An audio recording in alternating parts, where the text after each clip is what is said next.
YouTube channel. It's me again, Jewel. And if you're not subscribing yet to my YouTube channel, mag-subscribe ka na. At idamay mo na rin yung like button sa ibaba.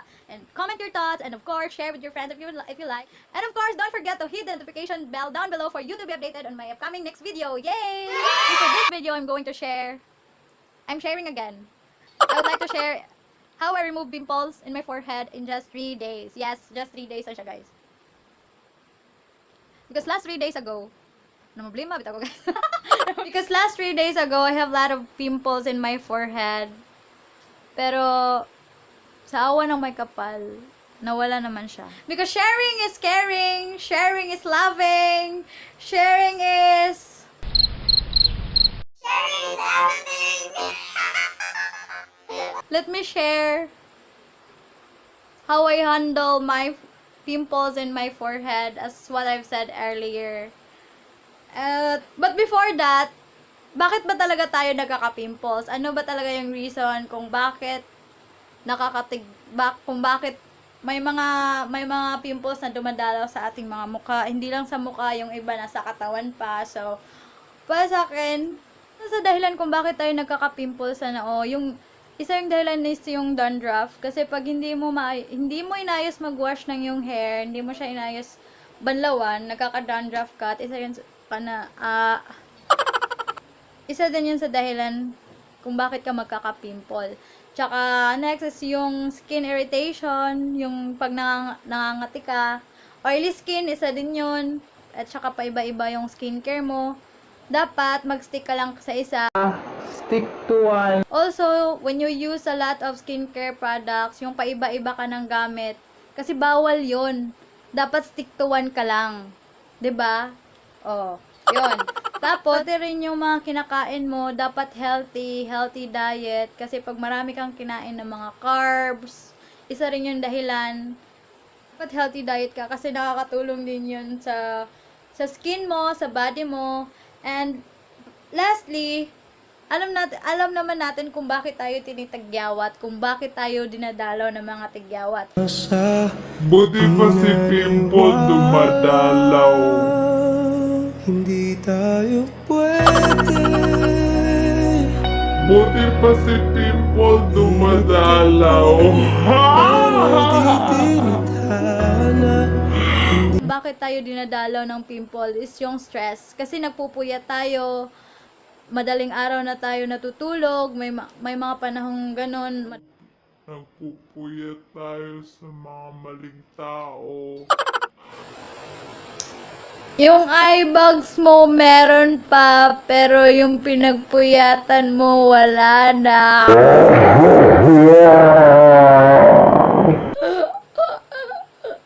O, diba? Kaya, wag ka nang magpuyat, wag ka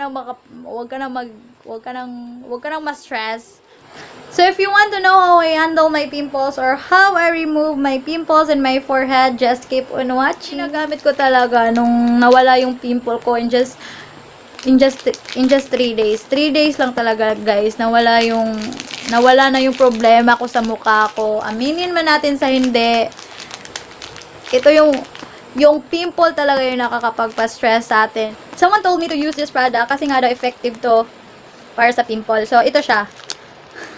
Ang hirap talaga nitong hanapin, guys. Ang hirap bilhin at saka ang mahal-mahal. Sulfur by Dr. Sulfur, Dr. S. Wong. Sulfur soap.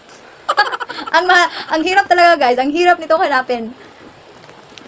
Sulfur. Ito yung ginagamit ko. Binili ko siya sa 360 Pharmacy. It's not sponsor, guys, pero nagustuhan ko talaga to. Nagustuhan ko tong sabon na to. Ito yung ginagamit ko kanina. Naghilamos na po ako kasi matutulog na po ako later. 3 days ko lang tong ginamit. Sobrang wala na.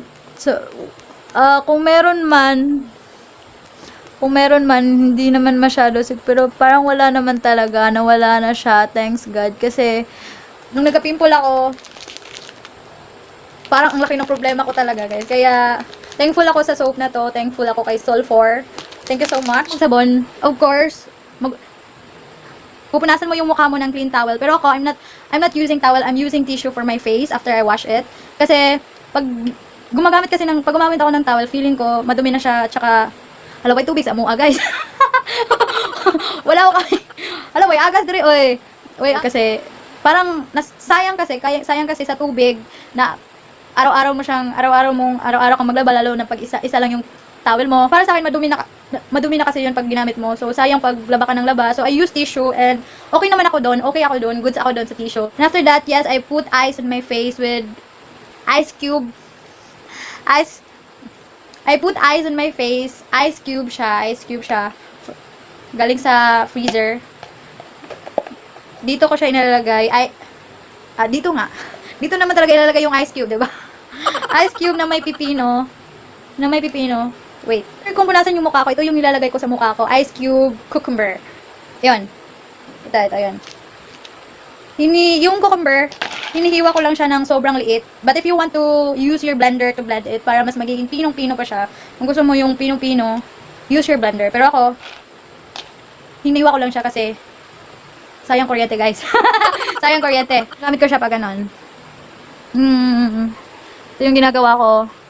Mula nung nagka-pimple ako, ganito yung ginagawa ko. Pero dati hindi naman. Paminsan-minsan lang, pero yellow lang talaga. Walang cucumber, walang halong eme. Ngayon lang ako nag-i-inerte. Kasi nga, nasi-stress talaga ako sa pimple ko. Sobrang dami kasi niya, guys. Sobrang dami talaga. Yung mapapaiyak ka na lang sa dami. Kasi, hindi naman talaga ako sanay na tinitigyawat ako.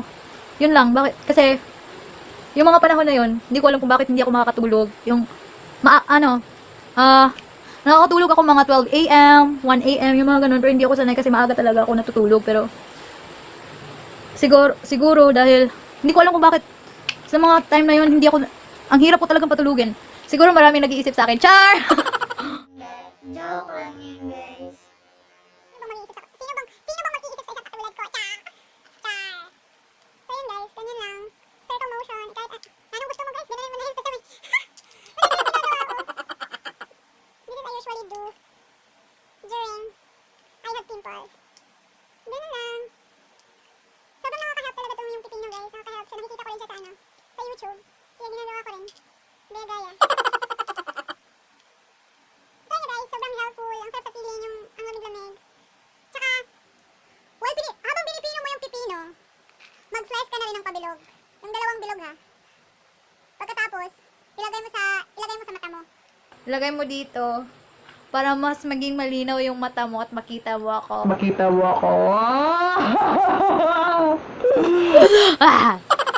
Char. Ayun guys. Parang skincare routine na rin to ah. Ang taba ng pisngi ko. Pisngi ko lang naman yung mataba. Kahit anong gawin ko, hindi na talaga magbabago yung mukha ko. Hindi naman. Oo. Mukha ko lang talaga yung mataba, guys. Yung basta. Kahit anong gawin ko, wala na talagang pagbabago sa mukha ko. Pati yung ilong ko. So, ayan na. Naman na, uy. Ikapoy na ko.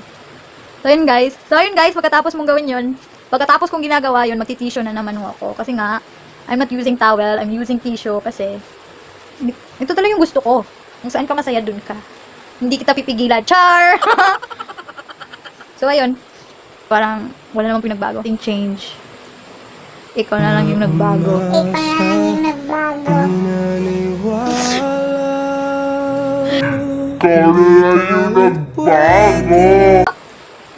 Ikaw na lang yung nagbago. And after that, wow, sobrang fresh. I feel fresh. Kahit pa sa camera parang hindi naman. Pero feeling ko fresh na. Fresh na fresh.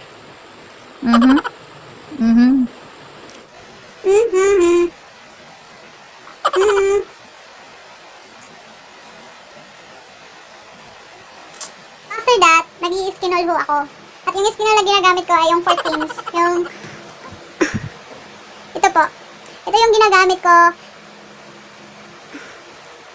Wow. Ito yung ginagamit ko, yung Skinol Mild 14 Facial Deep Cleanser. Malit lang siya. Kasi maliit ho ako. Malit lang siya kasi nga, walang budget. Malit lang siya, tapos, dito ko masiyang. Ito yung gusto ko, kasi parang, wala lang, gusto ko lang. Kasi yung gusto ko talaga yung mga pinipili ko. Pero hindi nila ako pinili. Hindi nila ako pinili. Char.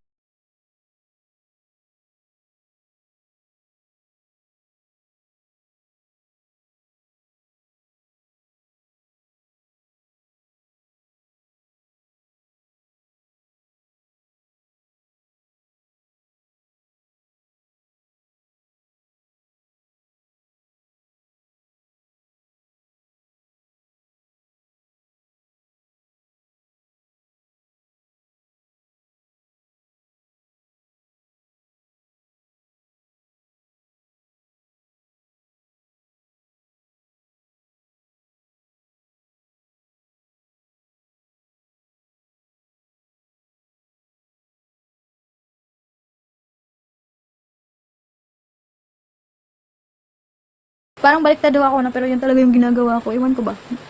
Ganun yung talaga yung ginagawa ko. Tapos, nagmo-moisturizer din po ako. Ito yung mga ginagawa ko talaga pag natutulog, nagmo-moisturizer. At yung ginagamit ko na moisturizer is yung Aqua Moisturizer Whitening Vita from iWhite Korea. Malit din siya, guys. Kasi nga, aside na maliit ako, wala ring budget. Kasi nga, no work, no pay. No class, no allowance. No class, no allowance. Kaya, tipid-tipid muna tayo. Maliit muna eh. Ito talaga yung ginagamit ko na moisturizer. Pag everyday makeup, ito rin yung ginagamit ko. Para all-in-one na siya. Student price din kasi siya, mura lang siya. Mabibili siya sa Watsons, sa 360, Suki, Suki's 360. Pero, binibili ko talaga siya sa Watsons.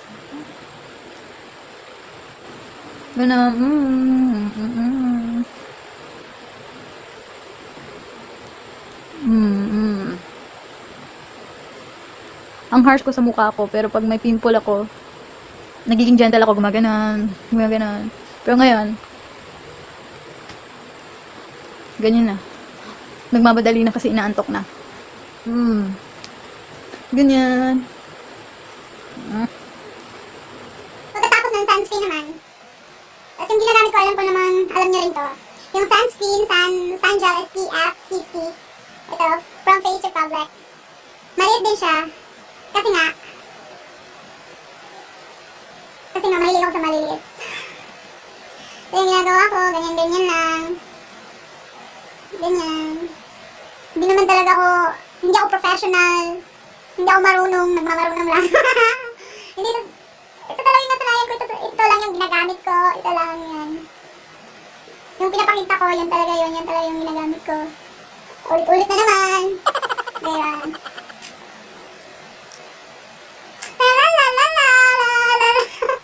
Wala, idok ka na dito guys, uy. Idok ko guys. Matignan ako bugaso na ni Barbara. Ako sa'yo guys, hindi ako magpuyat. Kung gusto ko puyatan. Tsaka nagawa ko ngayon guys. Lahat yun. Yun din yung ginagawa ko sa umaga. Yan lang yun. Yun lang yun. Ito lang talaga para tipid. Kasi nga, no work, no class, no allowance. Is, kasi manipis po yung kilay ko. I put it, Vaseline, ganyan. Don't worry, this is clean from used mascara. Para naman, kumapal. It's my fight song. Take back my life. Ako na lang sana ang iyong minahal. Ako na lang. Lastly, mag-lip balm po tayo using Vaseline Rose Lips. Malit din. Mahilig tayo sa malit. Ganun. So tayo, we're all done. Lahat na. Parang, yun lang kami yung ginagamit ko. Hindi lang parang, yun lang talaga. Parang boring. Sana hindi kayo na-bored. So that's it for this video. Hope you guys like it and hope you enjoy my video and my tutorial. Char. And sana may natutunan kayo sa kung paano i-handle yung pimples pag may pimples kayo. Bye guys! Don't forget to pray first before you sleep and drink a lot of water. Keep safe everyone!